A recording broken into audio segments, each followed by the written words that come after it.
So we've heard the catchphrase that we need a Green New Deal that was going to be something to do with renewable energy that we need to transition to. This was from Ocasio Cortez and other progressives and socialists that have been elected into Congress. But we've been really sketchy on the details. So finally they've ended up releasing a document that will be their plan for what this would entail and the policy that the government would have to enact in order to make sure that it happens. So I'm going to go through this just so you can see. Now remember, the big catchphrase here from her and Bernie and others is they're not socialists, they're democratic socialists. So they're not really saying like government control over all kinds of stuff. They're saying just kind of like, healthcare systems like in the Scandinavian countries and things like that. That's what they're talking about. So I'm not going to read the entire, there's a lot of jargonistic stuff up top. I'll link to the document. You can read it yourself. But I will start reading exactly what they want this plan to entail. Now let me say at the outset of this, I've been one not really to bag on Ocasio Cortez that much because although I think she's naive and not very intelligent or well-read into a lot of the things she's suggesting, she's someone that saw that the government wasn't working for a lot of people and decided she was going to try to run. Now, having said that, you're not going to see me bashing her like you see a lot of other people with every dumb thing she says, but this is the actual policy she's proposing, and I think it's worth going through and showing just how insane it is and how dangerous it would be. So let's go line by line through what it suggests. We're going to start here. Again, I'll post the link for you to read it all, but I'm going to start at Section 6. Scope of the plan for a Green New Deal in the draft legislation. A. The plan for a Green New Deal in the draft legislation shall be developed with the objective of reaching the following outcomes within the target window of 10 years from the start of the execution of the plan. Okay, so once this is passed by Congress, they have 10 years to achieve the following goals. Let's see what those goals are. 1. Dramatically expand existing renewable power sources and employ new production capacity with the goal of meeting 100% of national power demand through renewable resources. Do you get that? Do you get what that's saying? They want to pass a bill that says within 10 years of passing that bill, 100% of energy in the United States will be from renewable sources. That means if the bill passes in this Congress, which would be 2019, that by 2029, no more gas, no more coal, right? I don't know if they consider nuclear energy. I would assume that's not renewable. No more nuclear. Our entire grid, the overwhelming majority, like everyone's commute, their gas that they use, all of it gone. The entire infrastructure of the economy changed in 10 years. That's what they're suggesting. This alone would send the entire country into abject chaos, without a doubt.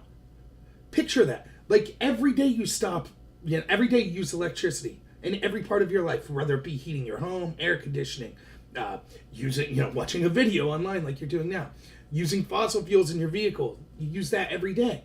All of that completely changed. 100% changed within 10 years. It is absolute insanity. There is no way that the transition could happen that fast. It boggles the mind to even think. And what happens if this would then be the law? What if the renewables haven't risen to that level to be able to achieve that? Tough luck. It's against the law to use fossil fuels. That's the insanity of these types of proposals. This is what happens when you view emotion over pragmatism.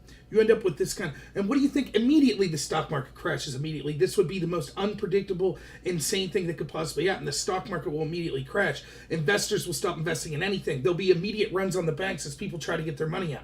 We're talking about not being able to use vehicles in 10 years. Every business uses vehicle. Every business uses energy that comes from fossil fuels. In 10 years, they'll no longer be allowed to. The panic would be insane. It would literally drive this country into abject chaos. And yet this is what's being suggested. That's part one of the many parts of this. Okay, let's continue. Number 2, building a national energy efficient smart grid. That kind of goes along with number 1. Since we can't use fossil fuels anymore, we have to completely redo the nation's grid. Now keep in mind, it's taken years upon years, decades to get the grid to where we have it now. It's a constant expansion of the energy grid that's been going for the 200 plus, well, I won't say that, 100 plus years. We've had the energy grid. Nope, we have to redo it all in 10 years. Where are we going to get the manpower to do this? Where are we going to get the expertise to do this? Don't know, but it needs to be done in 10 years. Number 3, upgrading every residential and industrial building for state-of-the-art energy efficiency, comfort, and safety. Do you realize what this is saying here?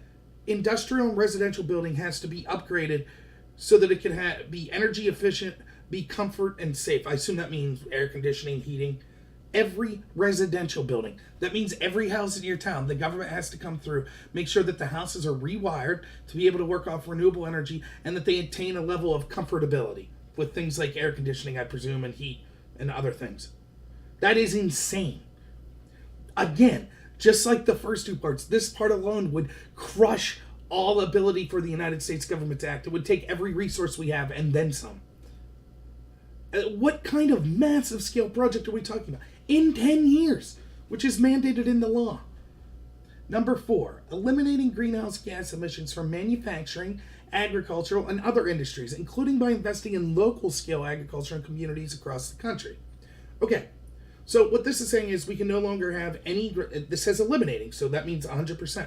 We'd no longer have greenhouse gas emissions coming from farms. And why they propose largely to do that is to basically go back to local farms instead of big manufacturing farms. Now, I happen to be a big supporter of local farms. I know many local farmers, and I do support them and think that the government should encourage more things like local farms. We're talking about, though, totally transitioning from factory farms in 10 years.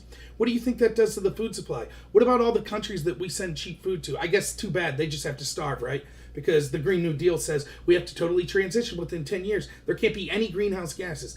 That would mean if farms are unable to achieve that goal, I guess they just have to shut down. And if people starve to death, so be it. It's worth the price of these democratic socialists feeling good about themselves. Is this starting to sound like an insane amount of government control over your personal life? Is it starting to sound like actual socialism and not democratic socialism? Well, that's because it is. Shall we proceed? Number 5, eliminating greenhouse gas emissions from repairing and improving transportation and other infrastructure, and upgrading water infrastructure to ensure universal access to clean water. Okay, the last part I'm totally for. It's absurd in this country. We don't have clean water in some cities. But eliminating greenhouse gas emissions from roads, from vehicles? What kind of technology do we have that even suggests that's possible within 10 years? Not just for some vehicles, but for all vehicles. In 10 years, it has to be eliminated. Plus, then we're going to repair and improve transportation and infrastructure. Where is all this money coming from? This is the most massive scale plan in the history of the United States, and we're talking about doing it in 10 years. That's the claim here. Next, 6, funding massive investment to drawdown of greenhouse gases. Massive investment. I guess that would be the keyword. I mean, you have to totally come up with industries that will be able to replace every energy source we have in this country within 10 years, including electricity and gasoline for vehicles. So yeah, I guess that would require some massive investment, wouldn't it? Where's all the money coming from? You'll see. We'll get there in a minute. Next, making green technology, industry, expertise, products, and services a major export of the United States, with the aim of becoming the undisputed international leader in helping other countries transition to completely greenhouse gas neutral economies and bringing about the global Green New Deal. Starting to sound Orwellian yet? The global Green New Deal. Yes, that's it. We need to make sure that our government interjects in our free market to make sure that our number one export is green energy. We'll do that by ensuring there is no such thing as fossil fuels being used within the next 10 years. Surely it won't collapse our economy. Surely it won't be such an unattainable goal that the entire country will be a mess. We're talking about people not having energy whatsoever. But yeah, we'll be able to export that cool wind power that we have that somehow is going to be powering cars. This is insanity. Keep in mind, the same people that will talk about this, you see, like, that will jump on this, they're flying around in jets. They're driving around in cars. Right? They're using more fossil fuels than we would use on average. But this is still what they're proposing. Let's go on. The plan for the Green New Deal and the draft legislation shall recognize that a national industrial economic mobilization of this scope and scale is a historic opportunity, that's an understatement, to virtually eliminate poverty in the United States and to make prosperity, wealth, and economic security available to everyone participating in the transformation. In the furtherance of foregoing the plan, shall, and then we'll get to what this says, eliminate poverty. I'm sorry, there's no economic system that will ever exist that will eliminate poverty. And when you hear people talk about how it'll be that easy to do it, when they're talking about these grandiose, in 10 years we're going to have the elimination of poverty. Everyone will have immense wealth. We won't have any fossil fuels being used. This is utopian garbage. This isn't pragmatic policy to outline and try to achieve a goal. This isn't even setting a goal that we should reach for and try to get to. This is utopian garbage. This is the dream of the socialists. Total government control over everything that will inevitably lead to utopia. If you just leave the government control everything, there will be a total utopia. That's how nightmares are created. That's how the Soviet Union came about. That's how Venezuela's doing right now. Sounds like utopia, doesn't it? They're eating zoo animals right now in Venezuela. They're running out of toilet paper. People are fleeing the country as fast as they can. The same noble people that had these types of visions are now cracking down in authoritarian ways that we can only have nightmares of in this country. Let's go on. 1. Provide all members of our society across all regions and all communities the opportunity, training, and education to be a full and equal participant in the transition, including through a job guarantee program to assure a living wage job to every person who wants one. So somehow we're going to train every person in the country to all these new fields that are going to be renewable energy fields. We're going to train all these. I don't know. The fields aren't even developed yet in the scale that we'll need. Yet somehow, not only do we have to develop them, but then we have to get people that are able to teach other people to do the developing and use of these. Then we will guarantee everyone a living wage job, which I'm assuming living wage means something over $15 an hour. Guarantee that job to every single person in this country that wants one. Where is the money going to come from this? Again, we'll get to it in a minute. It's just utopian nonsense. Yes, the platitude of everyone should have a great job. The environment should be totally clean. We should have no, input whatsoever. We should have no footprint, environmental footprint whatsoever in the world. Peace and love and power, man. Yeah, that sounds great, but it's not a policy. We actually have people that have been elected to Congress that are advocating this as if it's a real policy. Number 2, what's still going on here? Oh my goodness. Diversify local and regional economies, with a particular focus on communities where the fossil fuel industry holds significant control over the labor market, to ensure workers have the necessary tools, opportunities, and economic assistance to succeed during the energy transition. So if you're in the fossil fuel, I have friends that are truckers or work in coal mines and things like that. Yes, you will be out of a job because it'll be illegal to use those products within 10 years.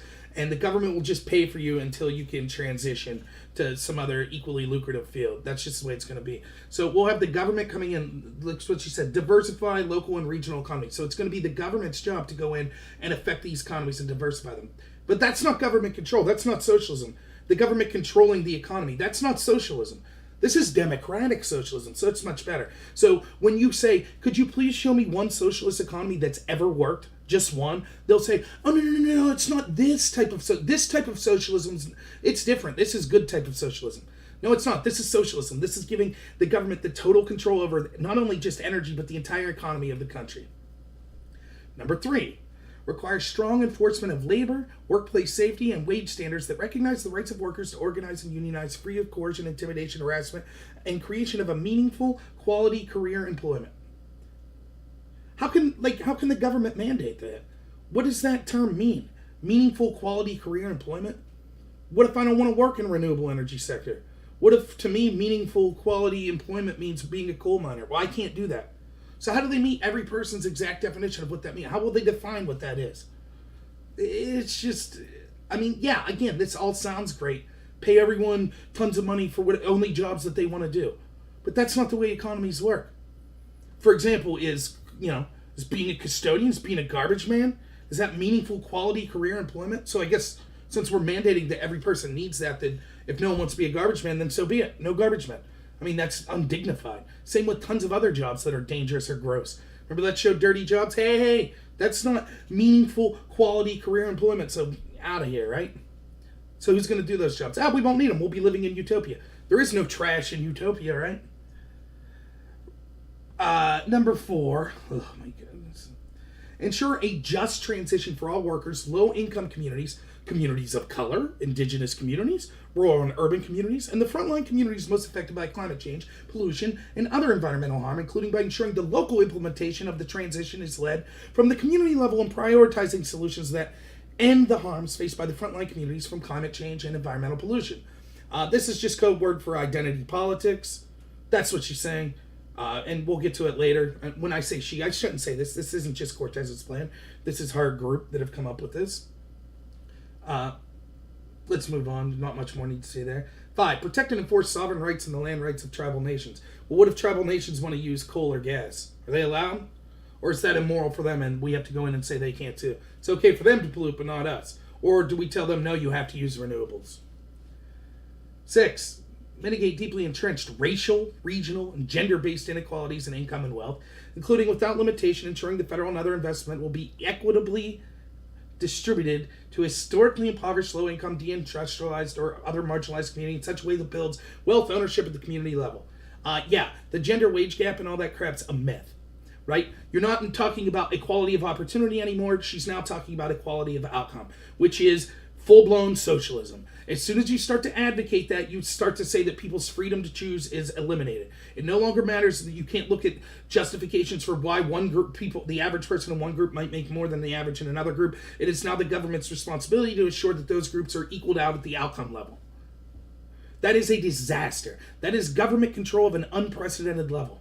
That is the total end of liberty and autonomy for individuals. That is the exact opposite of what this country was founded on. This country was founded on things like English common law, the idea of personal liberty, and the individual was the most important thing. This plan is saying, no, we now look at it as it's communities that are the most important things, it's your gender, it's your race, things like that, and that the outcomes have to be equal across those. We can't look at nuanced arguments like, for example, if a woman's making less than a man at the same job, then it must be discrimination and the government must come in and ensure that that woman's making the exact same as a man. It doesn't matter if the man's working more overtime or things like that. I assume that the feminists will be happy to hear when it turns out the opposite, because now it turns out if you look at things in a nuanced manner, particularly if we're looking at unmarried people, all signs are pointing to young women are going to be doing far better than young men. They're entering schools and graduating at much better rates. They're ending up getting paid, most studies show in many jobs that are well sought after are being paid more than their contemporary men in the exact same fields. So are we going to go through and eliminate that? And speaking of which, while we're at making wealth equitable and the equalities are the outcomes equal, then does that mean that we have to have exactly 50% of men, 50% of women, exact proportions of people based on race in every specific job? So are they going to enforce more women crab fishermen or truck drivers? Oh wait, we won't have trucks anymore. And I guess you can't fish for crabs if you don't have fuel for the boat. You know what I mean? But it's always funny. It's always equality of outcomes in the jobs that people like CEO jobs, not in custodian jobs, not in jobs that are dangerous and pay very little. No one's concerned about equality of outcome there. This is insanity. This is socialist insanity. And we've been hearing over and over, no, this is democratic socialism. This is different. And here we have the exact marker of when you know things go too far. When you start talking about equality of outcome as opposed to equality of opportunity. This is total state control of every aspect of your life is what is coming down the pipe with this. Next, include additional measures such as basic income programs, universal health care programs, and any others the Select Committee may deem appropriate to promote economic security, labor market flexibility, and entrepreneurism. So there you go. Universal income, universal health care. In addition to all the trillions upon trillions we've already been spending to totally eliminate fossil fuels in 10 years, completely redo the entire energy infrastructure, go to each individual house in this country and make sure they're set up for renewable energy for comfort and livability. In addition to all of that, in addition to making sure that we pay for anyone who needs to get out of the fossil fuel industry, that we have training for every single person that wants to do any job whatsoever, and that they are guaranteed a government job at a livable wage that'll probably be something above $15 an hour. In addition to all the money required for that. Oh, by the way, and a universal basic income for those people that wouldn't want to work. And in addition to, and I assume that would have to be livable. Why take the livable wage for the job if you can get the universal basic income at the livable wage? And free healthcare for everyone. Oh, by the way, the same people advocating this are also advocating basically open borders. So this would also be for any immigrant that wanted to come. They'd have the rights to all of this as well. I mean, surely we could pay for all. I'm sure they have somewhere they'll include an economic figure here for what that would cost. Oh, wait, no, they leave that part out. Lastly, deeply involved national and local labor unions take a leadership role in the process of job training and worker development. Or deployment, I might say. I mean, whatever. Compared to everything else, it's like, sure, whatever. You've already screwed the country so much, might as well put the local labor union in charge. C. The plan for the Green New Deal and the draft legislation shall recognize that innovative public and other financing structures are a crucial component in achieving furthering of the goals and guidelines related to social, economic, racial, regional, and gender-based justice and equality. You see what's happening here? More identity politics. It doesn't matter that it's not true. It doesn't matter that we can prove that the gender wage gap is basically a lie. None of that matters. We have to assume the lie. We have to have equality of outcome, not equality of opportunity. And therefore, we need a big overarching government legislation and regulation into your life to ensure. Even if it's based on a lie, it doesn't matter. The public ownership set forth in paragraphs, blah, blah, blah. The plan shall accordingly ensure that the majority of the financing of the plan shall be accomplished by the federal government. Using a combination of the Federal Reserve, a new public bank or system of regional and specialized public banks, public venture funds, and such other vehicles or structures that select committees deemed appropriate in order to ensure the interest and other investment returns generated from public investments made in connection with the plan to be returned to the Treasury, reduce taxpayer burden, and allow for more investment. Wow, sounds great. In other words, yeah, the Federal Reserve and other banks will pay for it. In other words, we'll just borrow the money. We'll print the money. It's cool. Don't believe me? Don't think that's what they're suggesting? Let's go down to the FAQ. How will the government pay for these investments? You may be wondering. Seems reasonable, right? Many will say, massive government investment? How in the world can we pay for this? The answer is in the same way we paid for the 2008 bank bailout and extended quantitative easing programs, the same ways we paid for World War II and many other wars. The Federal Reserve can extend credit to power these projects of investment. New banks can be created, as in World War II, to extend credit in a combination of various taxation tools, including taxes on carbon and other emissions, and progressive wealth taxes can be employed. First up, I was discussing this with my friend the other day. Well, no, we don't know what Green New Deal means. No one's really said carbon taxes yet. There you go. Worked so well in France, didn't it? Yeah, one of the ways we could pay it if we jack fossil fuel prices up to $20 a gallon for gasoline. Yeah, those taxes would help pay for it, and everyone's life will be hunky-dory. And the rest of it will just have the Federal Reserve and other banks provide us a line of credit. We'll go, what, $300 trillion in debt? No big deal. You know? It's no big, it's just debt. It's just money. Just print it. Who cares? You know, borrow from a private bank. No big deal at all. Did it in World War II. It's incredible. You can't believe the stupidity. Now, like anyone, they get some things right. Yeah, you're right. We shouldn't be bailing out the banks in 2008. Absolutely correct. The amount of money for that, that was disgusting. Don't get me wrong. That's a horrible decision made by Mr. Obama. But to say, oh, then that justifies just spending trillions of dollars to have the entire government regulate every area of your life. No, that's insane. And that's on such a grosser, larger scale that there's no way it could ever be achieved. It would put us in debt for history. The economy would collapse to see the debt explode in that 10-year period of that magnitude. Oh, and in addition to traditional debt tools, there's also a space for the government to take on an equity role in projects, such as government-affiliated institutions already do. Government-owned processes. Sounds familiar. Government owns the means of production and the economy. Have total regulation over the economy. Where have I heard that before? Oh, yes, socialism. Not democratic socialism. This is socialism. This plan is so ridiculous. I don't even, it defies belief that someone could reasonably propose this. And they're going to fight for it. Her and people that agree with her are going to fight like this is somehow plausible. And they'll say things like, well, the wars, we have all these unjust wars. Yes, I agree with you with the unjust wars.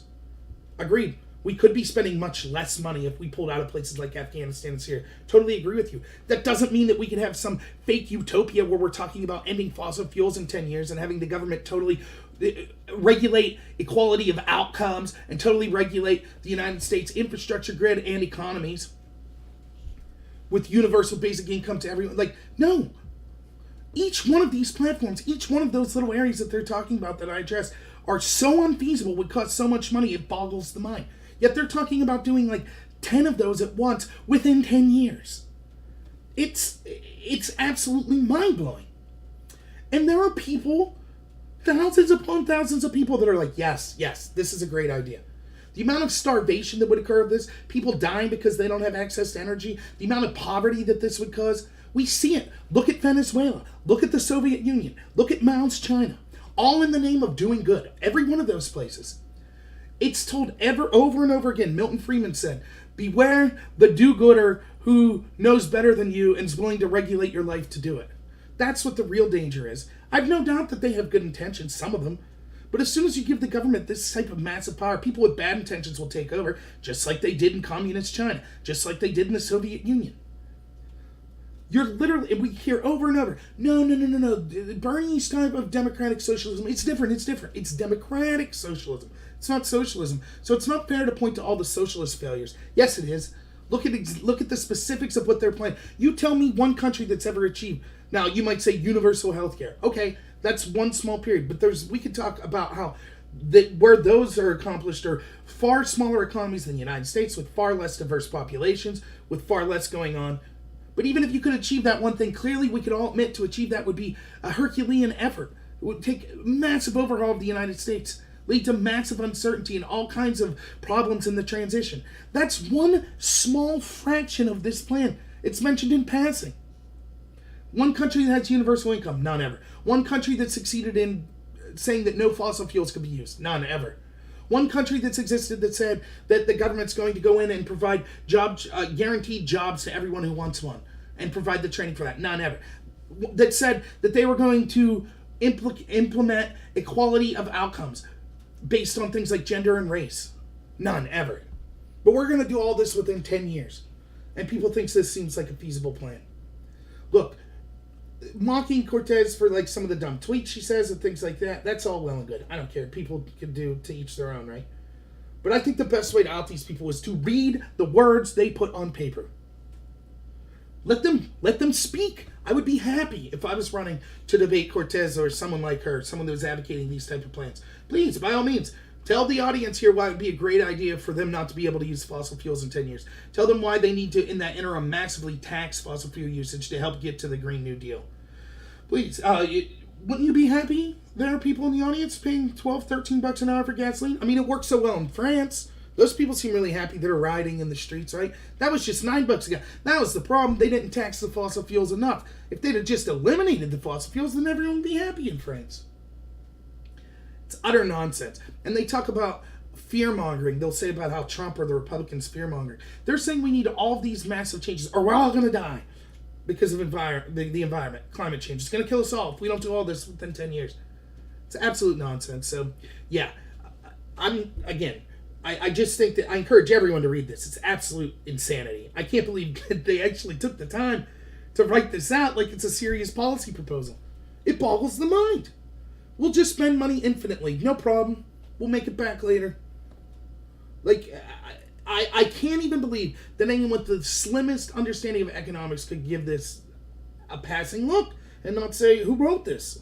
This is the work of children. This is the work of people that believe in utopia of fairies and unicorns. It's absolute nonsense. Nope. This is actual policy being put forth to our Congress by people that were elected. This lady's in Congress. The people working for her are actual people being paid by our government to come up with proposals like this. If you were an elementary school teacher, you would laugh. If a student gave you this as a plan to fix the country, you would laugh it out of the room. But no, this is that wing of the so now we have this is one wing of the Democratic Party, and the other wings like the Pelosi Hillary-esque, like, oh yeah, corporatism. We never saw a war we didn't like. Oh my goodness, it's looking very hopeful for the Democrats there, isn't it? So.